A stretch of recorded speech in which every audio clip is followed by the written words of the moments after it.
Hi, Rain City.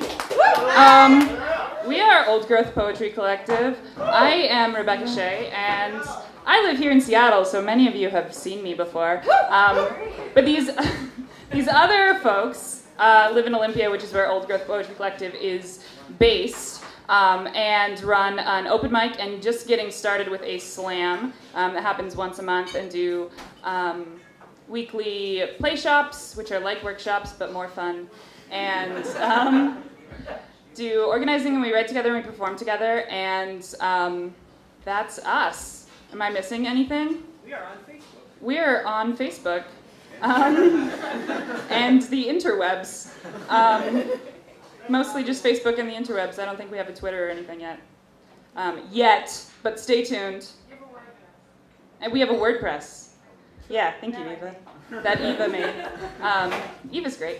Okay, so how this is going to work, we just did a group piece, and now we're each going to do a few poems for you. And that's how this is going to go. Yeah. So I like to think of gender as a game. Let's say that it's chess, because I'm approximately equally skilled at both. I know the rules and how the pieces move, but I'm not good at chess. I have to think too hard to do basic shit, and I'm clumsy and unskilled. This is how I do gender, on days when I have enough energy to paint my face into a usable game piece. Okay, girl, this is how girls dress. This is how the bishop moves. Okay, girl, this is how girls talk. This is how you take a pawn. Okay, girl, this is when girls don't talk. This is how you lose a pawn. Okay, girl, let him kiss you now. The knight moves in an L shape. Okay, girl, don't finish your food. I know you're still hungry, but those are the rules. See there, how his knight is about to take your rook. What piece are you going to sacrifice to survive this time? No, girl, put your teeth away. Blood is not becoming on you. That is not how this game is played. Let him take your pawn. Take harassment because you need a paycheck. Learn how to castle, to trade two pieces in a defensive maneuver. Let the man at the bus stop hit on you because you are afraid to tell him no. Let him take your pawn. You are not using that self-respect anyway. Let him take your pawn. It won't help you win, but you might lose less bloody if you do. This is how I do gender. On days when I am too tired to challenge the rules, I sacrifice pieces to protect my queen, knowing she is disposable. The most powerful piece on the board. She knows every rule, every way to move, and every cost. But in this game, it is the king that matters. Kings do not hardly move. They are ineffective and incompetent warriors, but they are excellent at causing destruction at their behest. This is how I do gender. On days when I see no choice but to play the game, I fight for the king. Checkmate.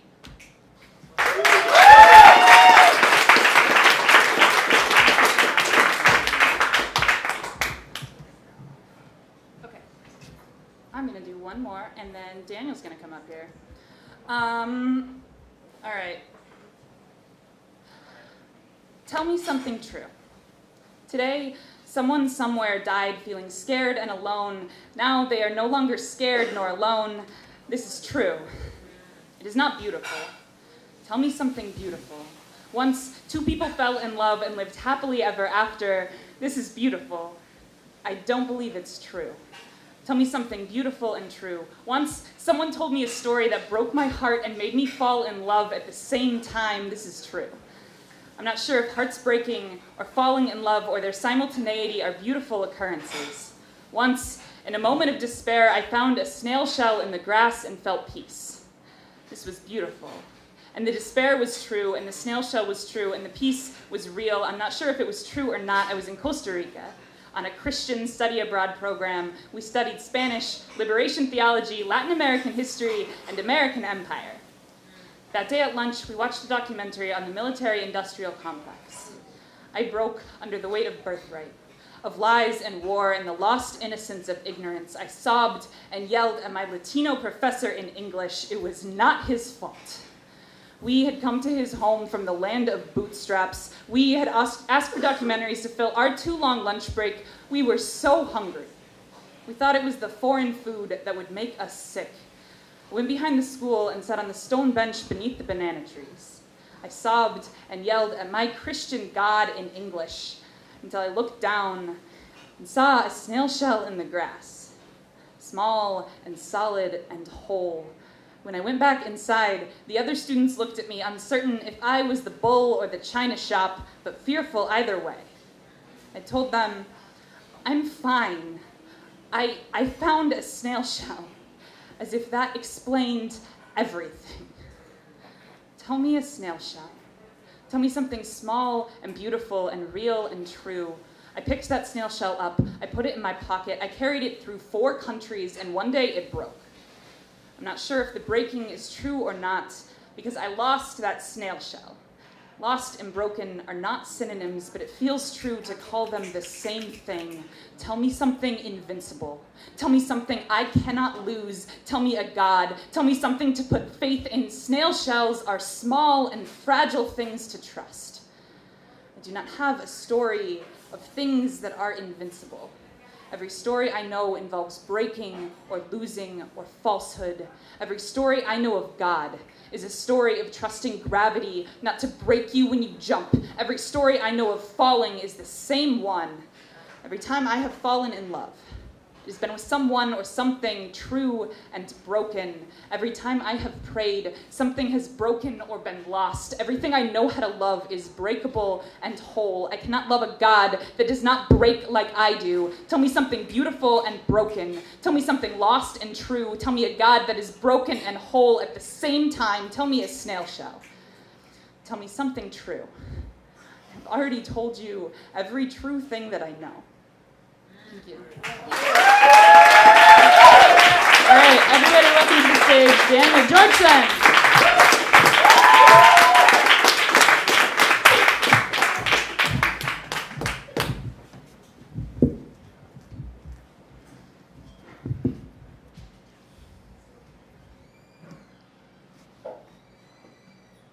It started with a bang. She was in an open relationship, and I had never shot a gun before.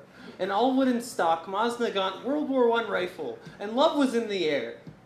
My roommate had set it up so that her and I could get to know each other, with her lover there too.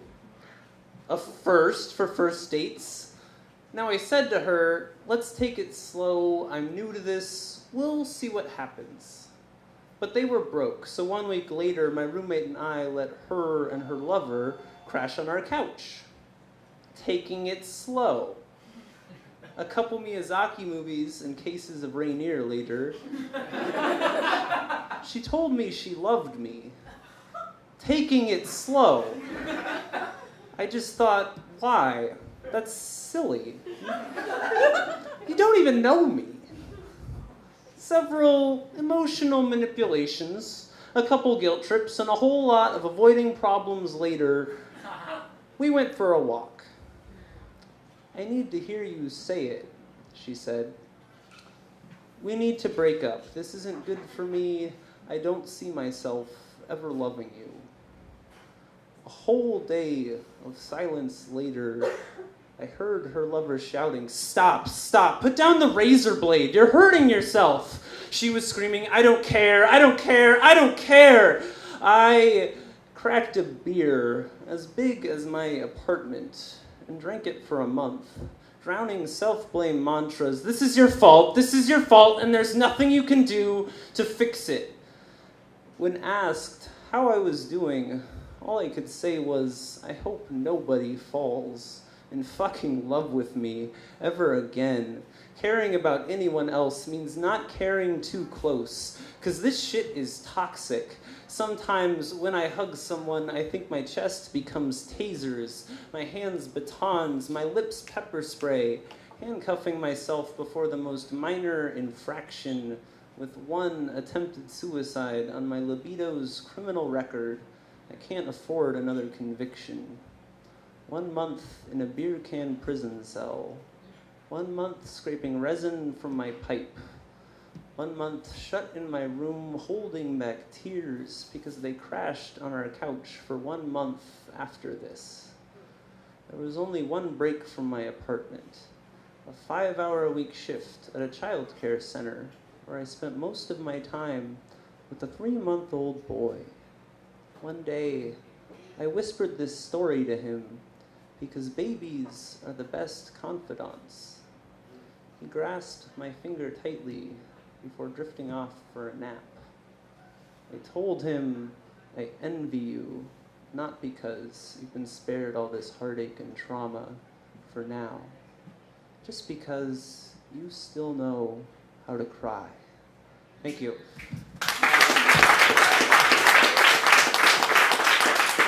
So I wanted to let y'all know we have 5 chapbooks for sale tonight. Most of them are $5, and one is only $5. And mostly, one is $3. Only $3. And then, if you buy all 5, it's $20. Only $20. Wow, it's like an echo chamber in here. I just keep hearing myself back. And so all the poems you hear tonight are going to be in approximately one of those chapbooks. So you can talk to us afterwards if you're interested. And also, I like making friends and talking to people. So you could just do that too. I like meeting people.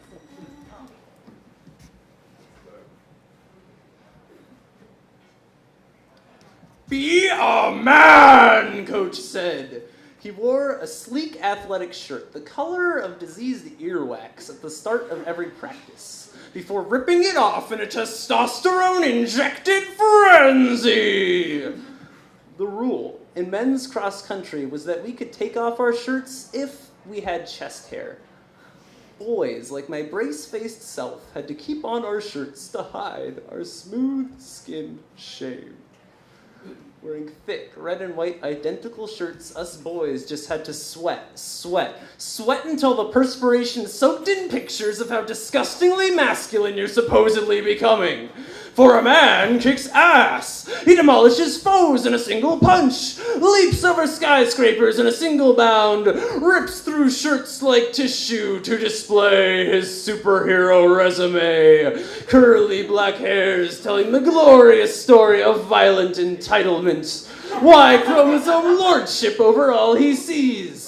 Toasting with a goblet of adrenaline and blood, we were Spartans on the battlefield of puberty. Jocks, running laps in between insults of not being our real gender yet, because that's motivation. They want this. This builds character. That's how we mold these boys into men. As if the only role model for a boy imploding with self-doubt is an atomic bomb. The only cure for fear is upping the gunpowder, bolt-action solutions to anxiety. We raise hormone-weary wanderers into high-speed chase power ties in this country. Slow and steady, no, fast and angry wins the race.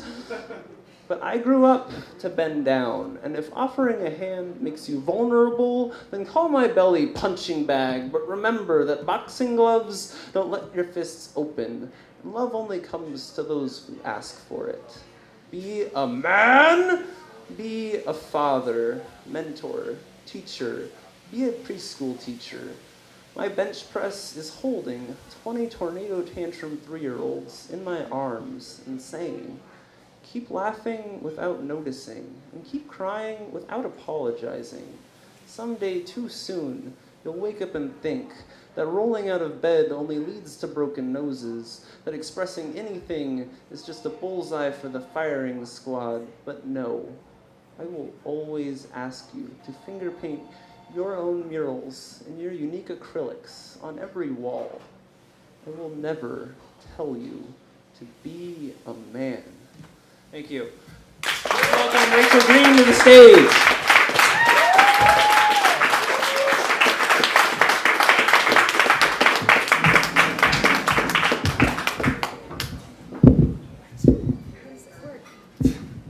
Okay, there we go.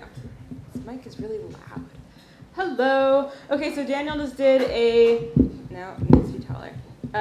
Daniel just did a funny poem and a poem about polyamory, and I'm going to Venn diagram that into a silly poem about polyamory.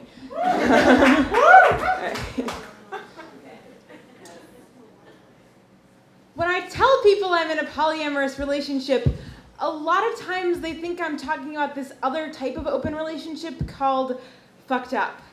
They think that agreeing not to be exclusive means that my partners and I make a point to sleep with lots and lots of people and have no accountability for each other's feelings because, well, we agreed to it. That is fucked up.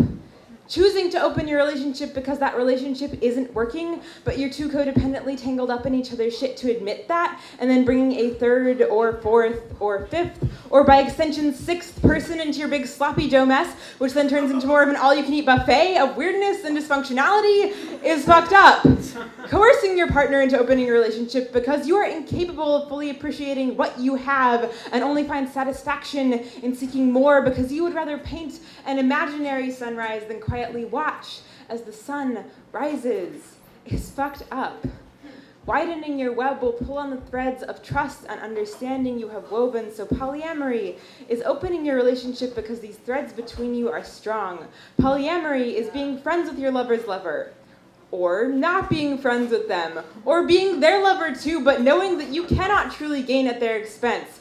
On the other hand, playing along while muttering incantations to make your lover's other partner disappear, finding every chance to display yourself like a blue ribbon pig at a fair, or taking care of your partner in ways they ought to take care of themselves just to make sure that they need you as much as you think you need them is fucked up. Getting tested for STDs is polyamory. Lying is fucked up. Communicating with your partners about your other relationships is polyamory. Lying is fucked up. Making the effort to figure out what actually works for everyone is polyamory. Being a selfish, manipulative shithead is fucked up. Polyamory is not the man going off to the whorehouse while the woman is stuck at home with the kids. That's like some kind of vintage style fucked up. Polyamory is him asking me about my date because he wants to share my excitement, his jealousy, all mixed up with inspiration and transformed into attentive, honest caresses. His jealousy is not fists sinking into curved bodies in a sick plea for validation. His jealousy is not guilt trip or ownership or running away. I have a confession. I've done fucked up. And my partners have done fucked up. But it's hard when all the songs on the radio tell us polyamory is fucked up. Those songs tell me I deserve someone who can give me all their lovin'. But an exclusive mutual ownership contract is not the only thing that allows hearts to be true. I deserve someone who I can trust enough to watch their heart be free. I deserve someone who can maintain their sense of self-worth long enough to realize that no one person can or should try to meet all of my needs for love and connection. For me, polyamory is freely discovering what unique emergent property we can create when our elements collide, rather than following a frantic quest for perfection in the form of one shining soul. We all deserve to be loved for who we are, not what someone has always wanted us to be. And don't assume that our genuine attempt to find what we deserve is somehow fucked up.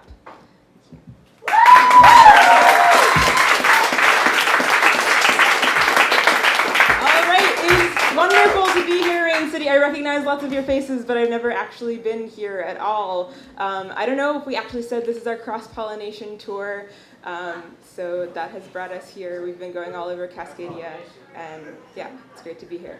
I'm going to get a little more serious here now. I've got one more for you.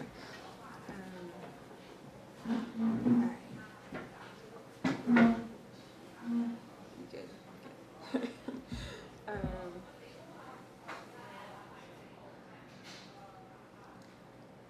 They packed us into train cars like cattle. Worse than cattle. They fed us potato skins. They fed us nothing. Their boots entered our doorways at night. We have nightmares of showers we never return from. Babies held to their mother's breasts so they would not inhale the gas. Babies exterminated. And we said, never again will God's people, the Jews, be treated this way.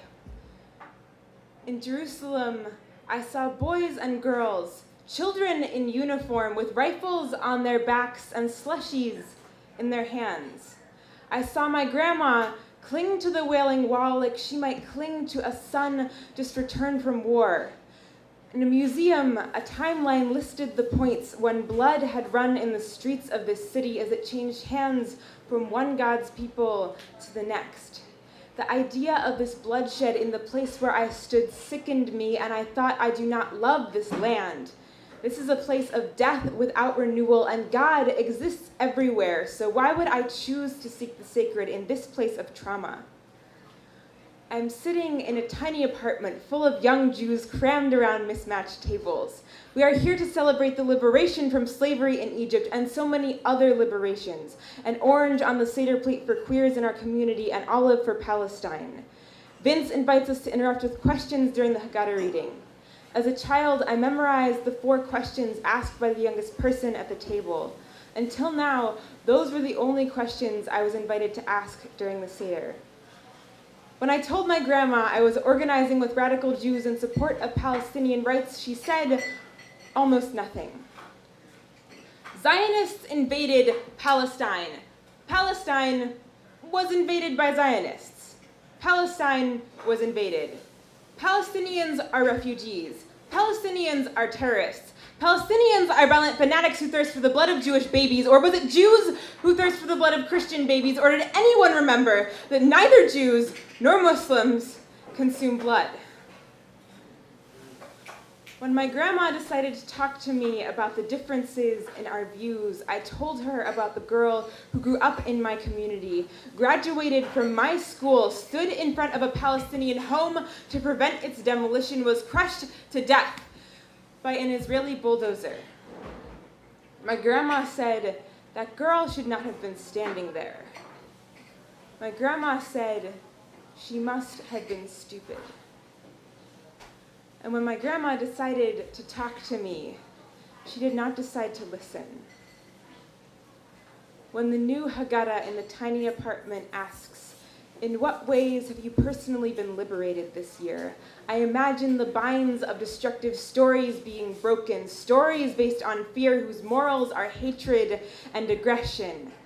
Babi and Zaidi, Saba and Safta, grandmothers and grandfathers teach us that our suffering was a gift from God, for only through that suffering could we truly understand the suffering of others. God chose us so that we might know what it is to be the other in our own homes. Babi, teach me that the appropriate response to Weltschmerz is to kun olam, that the best way to honor those who suffered and died because of other people's fear and hatred and confusion and prejudice is to teach people not to act out of fear, hatred, confusion, and prejudice, but out of love. Be sure I understand that the trauma of Kristallnacht and Al-Nakba is the same. Be sure I understand that there is no never again without never again for anyone. Welcome, Brian McCracken!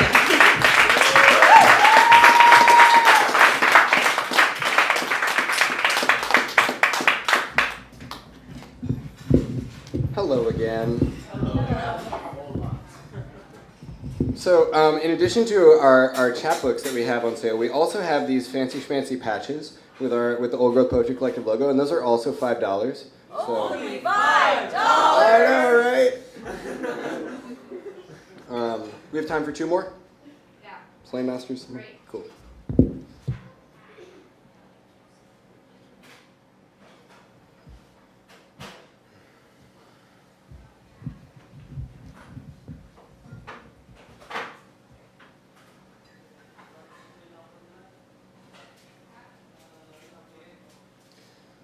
The first time I did LSD, I learned that good medicine ain't supposed to be pleasant. Flashback. I'm in the bathroom he locked us in. My lover's touch reminds me only of his forearms and fists. I feel him choking me internally from the inside, in my lungs, an angry shadow constructed of tar and repressed memory, demanding gratification, demanding to be remembered. And I realized for the first time there was a word for what my best friend did to me. The first dozen times I had sex with someone who loved me back, I knew for certain that their satisfaction was more important than anything I could ever want. I was at the same time terrified of doing anything that could hurt them and scared of being punished after. The second time I saw the vagina monologues, I left before the rape scene, snuck past the advocate there for anyone who felt triggered by the show. I didn't want any of the women there to feel unsafe. Because I know what it means to be afraid of men. We all know what it means to be afraid of men. You taught me what patriarchy means. Your picture on Facebook was all that it took for this poem to flow out of me, all that it took for my chest to go staccato, my fingers shake, my gut quakes. I see you, a proud father, smiling with baby son and matching blue eyes, and I think blue, the cerulean towel I used as a cushion, blue, the tap water running to mask the sounds of your grunting, my gasps of pain, you getting off, the shameful walks home in the rain, the flooding guilt and embarrassment over the power you held over this little rebel, the lies to my parents about what we did together, because this had to be a secret. I hope your son never has to experience what you did to me. Hope his mother doesn't have the same relationship with your fist that I did, your compassion and anger, two sides of the same coin, the violence and the saber between your thighs, and realize, please, that writing this poem, I am torn between wanting to finish it and consume every drug within a 5-mile radius, get lost in oblivion, try to forget this ever happened, but I know I can't, I know I can't, I know I can't. Wonder if you can. I wonder if you have. Some of the young men I work with remind me of you. They silently spin fables of men don't cry, men don't feel, and this first world warrior society tells us that aggression is the appropriate ointment to every cut and bruise, but we can learn empathy, we can transform this trauma into healing. Ryan, I speak your name to reclaim my own. And I don't know if you know the damage that you caused, because we were just kids, and even if you did, there's nothing you can say. You made me your plaything. That's part of me now. But I make myself the survivor. Ryan, I don't know exactly what happened to you to make you do what you did, and I can understand the temptation to shed your trauma by passing it on to another, but rape is a ripple I will never recreate, and so I speak for both of us. And I wonder if you'll recognize the story.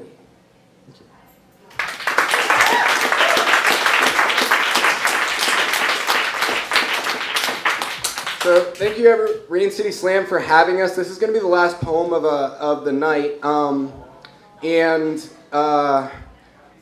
I just feel like I really, this would be a waste of space in this opportunity if I didn't say that I'm really disgusted and saddened by what's going on in Ferguson, Missouri right now and all over the world. And white people specifically, I do not believe we are doing all that we can do to support people of color and struggling against racism every day. I don't live in Seattle, but I saw on Facebook that there's a rally at, I think, Westlake Park at 1 p.m. on Friday. So I see Michael nodding his head. Do you have details about that event that folks could talk to you about afterwards? I know nothing beyond that. Gotcha. Well, Go there. fucking yeah, go there. Because white supremacy is getting old, and it's time for us to all step up our game, and this is bullshit. And even more than that, support your friends and loved ones that are people of color and facing racism every day in this country, because it's disgusting, and it's saddening, and we can do better. Thank you.